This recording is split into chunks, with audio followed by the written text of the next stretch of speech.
Hello everyone. आज चाहिँ हामी पेरिकार्डाइटिसको बारेमा पढौँ। पेरिकार्डाइटिसको बारेमा पढ्नुभन्दा पहिला चाहिँ हामीले चाहिँ पेरिकार्डियमको चाहिँ एनाटोमी बुझ्नु जरुरी हुन्छ। So let's go towards the anatomy of pericardium. The pericardium is double layer sac that surrounds the heart. Pericardium भनेको चाहिँ डबल लेयर स्याक हो जसले चाहिँ हार्टलाई चाहिँ सराउन्ड गरेर बसेको हुन्छ। It consists of an outer fibrous layer and also it consists of inner serous layer. यो डबल लेयर स्याक भन्यौं नि हामीले, यो डबल लेयर स्याक भनेको चाहिँ आउटर चाहिँ फाइब्रस लेयर हुन्छ भने इनर चाहिँ सेरस लेयर हुन्छ। And inner serous layer is divided into parietal layer र भिजेरल लेयर। यो पेरिकार्डियम चाहिँ डबल लेयरको स्याक हो जसमा चाहिँ आउटर भनेको फाइब्रस लेयर हुन्छ, इनर भनेको सेरस लेयर हुन्छ र त्यो इनर सेरस लेयर पनि डिभाइड भएर चाहिँ पेराइटल लेयर र भिजेरल लेयरमा बनेको हुन्छ। The pericardial cavity contains approximately 15 to 50 ml of lubricating fluid. यो पेरिकार्डियल क्याभिटी छ नि यसले चाहिँ 15 देखि 50 ml सम्मको चाहिँ लुब्रिकेटिङ फ्लुइड चाहिँ कन्टेन गरेको हुन्छ।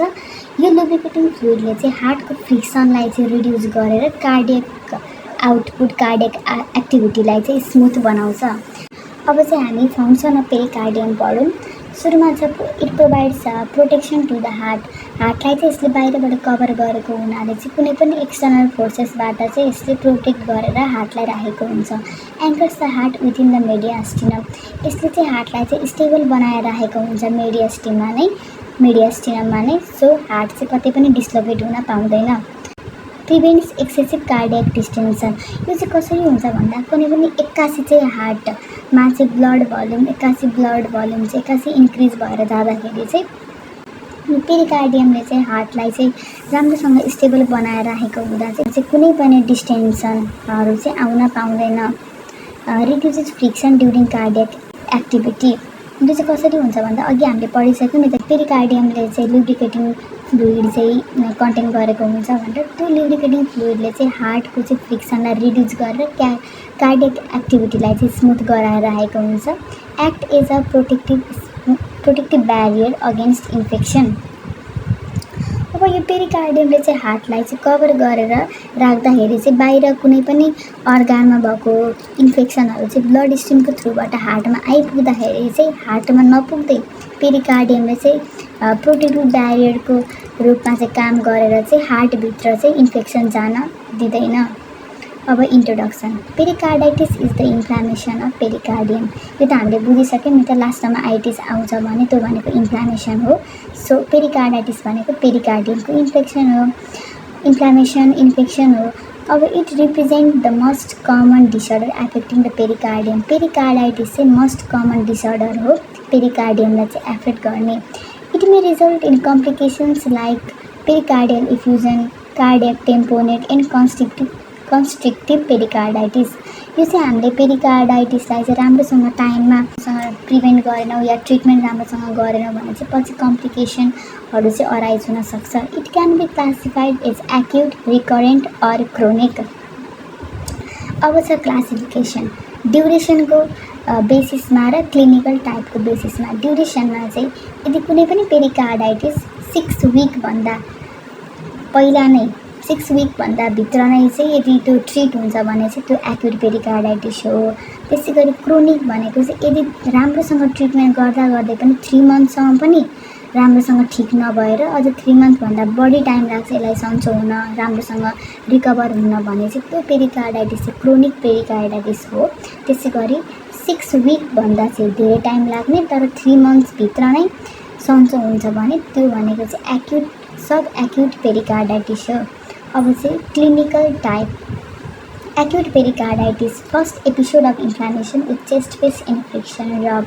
यो एक्युट पेरिकार्डाइटिस भनेको चाहिँ लाइफ टाइम भोलिमा चाहिँ पहिलोचोटि आउने सिम्टम्सहरू हो होइन। यो चाहिँ पहिलोचोटि भएको इन्फ्लामेसन हो पेरिकार्डियममा जसमा चाहिँ चेस्ट पेन र फ्रिक्सन रब जस्तो सिम्टम्सहरू देखिन सक्छ। Recurring pericarditis return of symptoms after a symptom free interval. यो भनेको चाहिँ पहिला कुनै टाइममा चाहिँ पेरिकार्डाइटिस भएको थियो तर पछि राम्रोसँग ट्रिटमेन्ट गरिसकेपछि चाहिँ सन्चो भयो र सम टाइमको लागि चाहिँ सिम्टम्स फ्री इन्टरभल पनि रह्यो तर पछि फेरि त्यो सिम्टम्स अराइज हुन्छ र डायग्नोस गर्दाखेरि पेरिकार्डाइटिस भनेर डायग्नोस भयो भने त्यो पेरिकार्डाइटिसलाई चाहिँ रिकरेन्ट पेरिकार्डाइटिस भनेर हामीले बुझ्ने गरिन्छ। अर्को छ पेरिकार्डियल इफ्युजन। यो पेरिकार्डियल इफ्युजन भनेको चाहिँ धेरै अमाउन्ट अफ फ्लुइड चाहिँ पेरिकार्डियल स्याकमा चाहिँ एकुमुलेट हुन्छ भने यो कन्डिसनलाई चाहिँ पेरिकार्डियल इफ्युजन भनिन्छ। कार्डियक टेम्पोनेट यो भनेको पनि धेरै अमाउन्ट अफ फ्लुइड एकुमुलेट भएर अझ यसले चाहिँ हार्टलाई चाहिँ कम्प्रेस गरेर राखेर चाहिँ लाइफ थ्रेटनिङ सिचुएसन आउँछ भने चाहिँ त्यो भनेको चाहिँ कार्डियक टेम्पोनेट हो। त्यसै गरी अर्को छ कन्स्ट्रिक्टिभ पेरिकार्डाइटिस।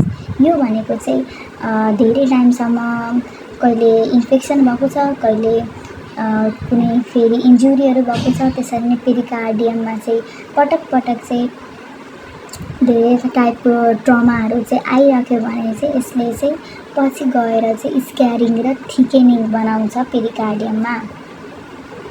अब जाम इटायोलोजी। इटायोलोजीमा चाहिँ दुईवटा टाइपमा चाहिँ डिभाइड भएको हुन्छ, इन्फेक्सियस, नन इन्फेक्सियस। इन्फेक्सियसमा चाहिँ सुरुमा छ viral infection like coxsackie virus A and B अनि एडिनो भाइरस। भाइरल इन्फेक्सनले पनि हुने भयो, तर त्यसमा पनि अझ एडिनो भाइरस चाहिँ most common. Bacterial infection pneumococci, staphylococcus. अब त्यसै गरी ट्युबरक्लोसिस भयो भने पनि पछि गएर चाहिँ पेरिकार्डाइटिस हुने चाहिँ धेरै चान्स हुन्छ। अनि फङ्गल इन्फेक्सन हिस्टोप्लाज्मा क्यान्डिडा। अब जाम नन इन्फेक्सियस कज। सुरुमा चाहिँ पोस्ट मायोकार्डियल इन्फेक्सन। यो चाहिँ पहिला कहिले हार्ट अट्याक मतलब मायोकार्डियल इन्फेक्सन भएको थियो भने चाहिँ पछि गएर चाहिँ पेरिकार्डाइटिस हुने चाहिँ चान्सेस धेरै हुन्छ।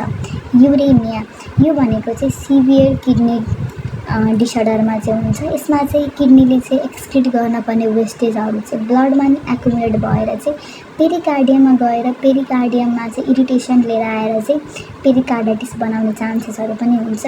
अटो इम्युन डिसअर्डर यो भनेको चाहिँ बडी इम्युन सिस्टमले चाहिँ त्यही बडीभित्र कुनै पनि अर्गान टिस्युजहरूलाई चाहिँ गएर एफेक्ट गर्छ भने यसलाई चाहिँ अटो इम्युन डिसअर्डर भनिन्छ। र यसको अटो इम्युन डिसअर्डरको कारणले पनि पेरिकार्डाइटिस हुनसक्छ। म्यालिग्नेन्सी यो भनेको चाहिँ क्यान्सर सेलहरू चाहिँ ब्लड स्ट्रिमको थ्रुबाट चाहिँ डिफ्रेन्ट पार्ट्समा गएर चाहिँ एफेक्ट गर्ने हो म्यालिग्नेन्सीमा चाहिँ। र यो क्यान्सर सेल चाहिँ यदि पेरिकार्डियममा गएर चाहिँ पेरिकार्डाइटिस बनाउन पनि सक्छ। Trauma or cardiac surgery. यदि कुनै पनि पहिला ट्रमा या कार्डियक सर्जरी भएको थियो र पेरिकार्डियममा चाहिँ कुनै पनि एफेक्ट गरेको थियो भने पनि यसले चाहिँ पेरिकार्डाइटिस बनाउन सक्ने भयो। Radiation exposure. अब हामीलाई त यसै पनि थाहा छ नि त रेडिएसन एक्सपोजर कतिको हार्मफुल छ भनेर।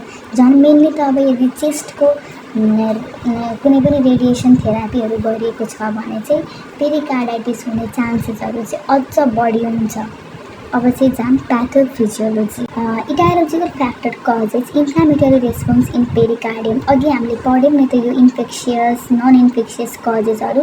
यो कारणले गर्दाखेरि चाहिँ इन्फ्लामेटरी रेस्पोन्स आउन सक्छ पेरिकार्डियममा। Pericardial membrane become congested in warm. अब यो इन्फ्लामेटरी रेस्पोन्स भएको छ भने चाहिँ ब्लड फ्लो चाहिँ ब्लड भेजल चाहिँ डाइलेट भएर धेरै अमाउन्ट अफ ब्लड चाहिँ पेरिकार्डियल मेम्ब्रेनमा चाहिँ गएर जम्मा हुन्छ, जसको कारणले गर्दाखेरि चाहिँ कन्जेसन र वार्मथ पनि पेरिकार्डियल मेम्ब्रेनमा आउन सक्छ। Increases the permeability of capillaries allowing fluid to escape into the tissue and causing swelling, thereby allowing the fluid into the pericardial sac. यो भनेको चाहिँ के हो भन्दाखेरि पेरिकार्डियल मेम्ब्रेनमा चाहिँ कन्जेसन वार्मथहरू आयो भने त्यहाँ भएको स्मल ब्लड भेजल्सहरू होइन त्यो चाहिँ लिक हुन थाल्छ। त्यो लिक भएर चाहिँ त्यसपछि त्यो त्यहाँभित्र भएको त्यो लिक भइसकेपछि त्यहाँ चाहिँ फ्लुइड्सहरू बसेको हुन्छ नि त, फ्लुइड अनि प्रोटिन्स ब्लड्सहरू हुन्छ नि त्यो ब्लड भेजलमा।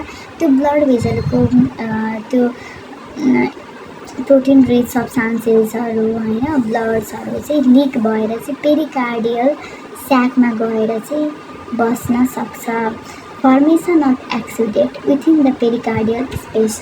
अब त्यो लिक भएको त्यो ब्लड भेसलबाट लिक भएको सब्सटेन्सेसहरू चाहिँ पेरिकार्डियल स्याकमा गएर बस्छ भने त्यहाँ चाहिँ फर्मेसन हुन्छ एक्सुडेटको। एक्सुडेट भनेको चाहिँ प्रोटिन रिच इन्फ्लामेटरी सेल्सहरू हो होइन।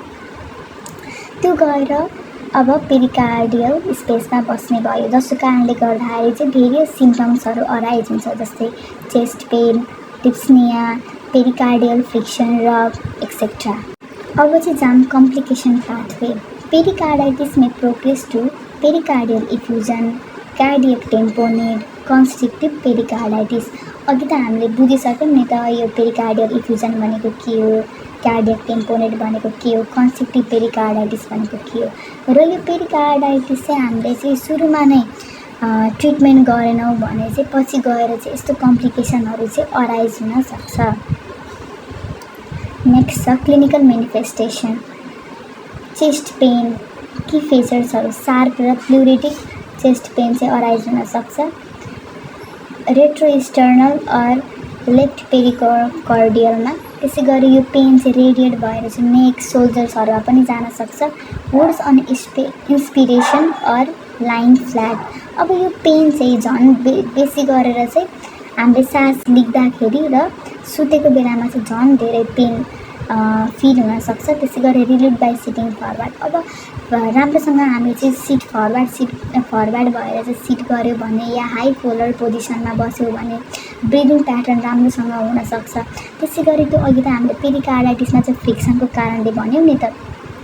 अब त्यो फ्रिक्सन चाहिँ रिड्युस हुन्छ, जसको कारणले गर्दाखेरि चाहिँ पेन रिलिभ हुनसक्छ। अदर सिम्टम्स फिभर, डिप्सनिया, ट्याकिकार्डिया, मलाइज, डिस्फेजिया अनि पेरिकार्डियल फ्रिक्सन रब, यस्तो सिम्टम्सहरू पनि अराइज हुनसक्छ। अब यो पेरिकार्डियल फ्रिक्सन रबमा चाहिँ के हुन्छ भन्दाखेरि चाहिँ high pitched scratching sound heard at the left sternal border. यो चाहिँ लेफ्ट स्टर्नल बोर्डरमा चाहिँ हाई पिच भएको चाहिँ स्क्रैचिङ साउन्डहरू चाहिँ अराइज हुनु भनेको चाहिँ पेरिकार्डियल फ्रिक्सन रबको कारणले गर्दा हो। अब चाहिँ डायग्नोस्टिक इभ्यालुएसन। हामीले चाहिँ पेरिकार्डाइटिस नै हो भनेर चाहिँ हामीले कसरी चाहिँ डायग्नोस गर्न सक्छौँ, कसरी चाहिँ थाहा पाउने त भन्दा सुरुमा भनेको हिस्ट्री टेकिङ। अब हिस्ट्री टेकिङमा चाहिँ सिम्टम्सहरू के थियो होइन। अब अघि हामीले कजहरू पढ्यौँ नि त, पोस्ट मायोकार्डियल इन्फ्रेक्सन, त्यसै गरी कुनै पनि सर्जरीको या ट्रमाको कारणले गर्दा यस्तो सिम्टम्सहरू, युरेमियाहरू सिम्टम्सहरू पढ्यौँ नि त, के अरे यस्तो कजेसहरू पढ्यौँ नि त। यो कारणहरू चाहिँ पहिला थियो कि थिएन भनेर चाहिँ हामीले कम्प्लिट हिस्ट्री टेकिङ गर्ने। त्यसै गरी फ्यामिलीमा कुनै पनि पेरिकार्डाइटिसहरू थियो कि थिएन या कुनै पनि हार्टको प्रब्लम थियो कि थिएन भनेर पनि हिस्ट्री लिनुपर्छ, डिटेल्ड हिस्ट्री लिनुपर्छ। त्यसै गरी फिजिकल एक्जामिनेसन। अब यो फिजिकल एक्जामिनेसनमा चाहिँ हामीले राम्रोसँग अस्कल्टेसन पर्कसनहरू राम्रोसँग गर्ने, हार्ट साउन्डहरू सुन्ने होइन, यो फ्रिक्सन रब साउन्डहरू सुन्ने। अनि पेसेन्टको चाहिँ होल बडी चाहिँ फिजिकल एक्जामिनेसन गर्नुपर्छ। त्यसै गरी इसिजीमा चाहिँ अब एसटी एलिभेसन भएको हुन्छ भने पिआर चाहिँ डिप्रेसन भएको हुन्छ। त्यसै गरी इकोकार्डियोग्राफीमा चाहिँ यसले चाहिँ इफ्युजन डिटेक्ट गर्छ र टेम्पोनेट हो भने चाहिँ यसले इभ्यालुएट पनि गर्छ। अघि त हामीले पढिसक्यौँ नि त यो इफ्युजन र टेम्पोनेट भनेको के हो भनेर त। अब एडिसनल इन्भेस्टिगेसन भनेको चाहिँ चेस्ट एक्सरे, जसमा चाहिँ इन्लार्ज कार्डियक सिलआउट यो चाहिँ थाहा हुनसक्छ होइन, चेस्ट एक्सरे गऱ्यौँ भने चाहिँ। त्यसै गरी सिटी स्क्यान, एमआरआई गऱ्यौँ भने चाहिँ पेरिकार्डियल थिकेनिङहरू चाहिँ थाहा पाउन सकिन्छ।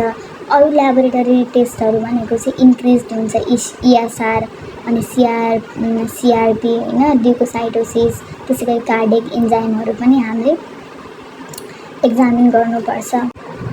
अब मेडिकल म्यानेजरमा चाहिँ हामीले एनासिआइड दिने, कल्किसाइन दिने, कर्टिकोस्टेरोइड दिने, यो चाहिँ कुनै केसमा चाहिँ दिन मिल्दैन। सो डक्टरको प्रेस्क्रिप्सन राम्रोसँग लिएर मात्रै दिनुपर्छ।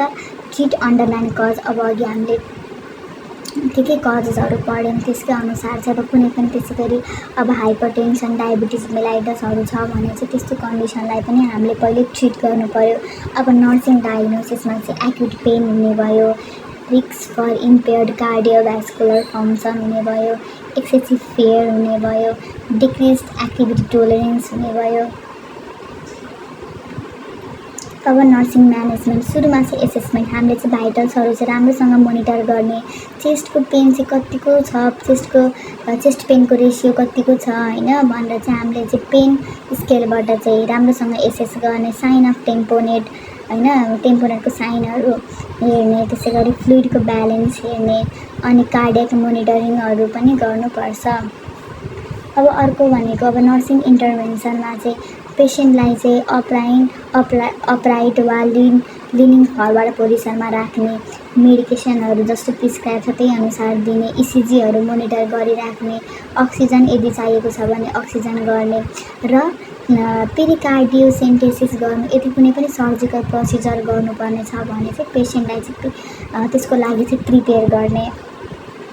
अब यो पेसेन्ट एजुकेसनमा चाहिँ हामीले चाहिँ मेडिकेसन एडेरेन्सहरू डक्टरले प्रिस्क्रिप्सन गर्नुभएको अनुसार चाहिँ मेडिसिन लिनु भनेर चाहिँ भन्नुपर्छ। त्यसै गरी activity restriction during acute phase, अब एक्युट फेजको बेलामा चाहिँ कस्तो एक्टिभिटिजहरू चाहिँ रेस्ट्रिक्ट गर्ने भनेर चाहिँ भन्ने, जस्तै अब हेभी वेट लिफ्टिङ चाहिँ गर्नु भएन। रिपोर्ट रिकरेन्स अफ चेस्ट पेन, अब यो चेस्ट पेन चाहिँ रिलिफ भइसकेपछि फेरि चेस्ट पेन अराइज भएको छ भने चाहिँ त्यो चाहिँ रिपोर्ट गर्नु भनेर भन्ने र फलोअप डक्टरले कहिले कहिले बोलाउनु भएको छ त्यो टाइममा चाहिँ आउनु भनेर चाहिँ हामीले पेसेन्ट एजुकेसन दिनपर्छ। अब कम्प्लिकेसन, हामीले चाहिँ पेरिकार्डाइटिसलाई चाहिँ टाइममै ट्रिट गरेन भने चाहिँ रिकरेन्ट पेरिकार्डाइटिस, फेरि पेरिकार्डाइटिस अराइज हुनसक्छ। त्यसै गरी कार्डियक टेम्पोनेट हुनसक्छ, कन्स्ट्रिक्टिभ पेरिकार्डाइटिस हुनसक्छ, हार्टको फेलियर हुनसक्छ र पेसेन्ट इभन सकमा पनि जान सक्छ भने हामीले चाहिँ यो पेरिकार्डाइटिसको ट्रिटमेन्ट चाहिँ कस्तो छ त, मतलब हामीले कतिको ट्रिट गर्न सकिन्छ, प्रोग्नोसिस कतिको छ भन्दा यदि इडियोपेथिक र भाइरल छ भने चाहिँ राम्रोसँग गुड प्रोग्नोसिस हुनसक्छ, तर ब्याक्टेरियल र क्यान्सर सेलको कारणले भएको छ भने चाहिँ पुवर आउटकम आउन सक्छ र कन्स्ट्रिक्टिभ पेरिकार्डाइटिस छ भने चाहिँ यसको लागि चाहिँ सर्जरी नै चाहिन्छ है त।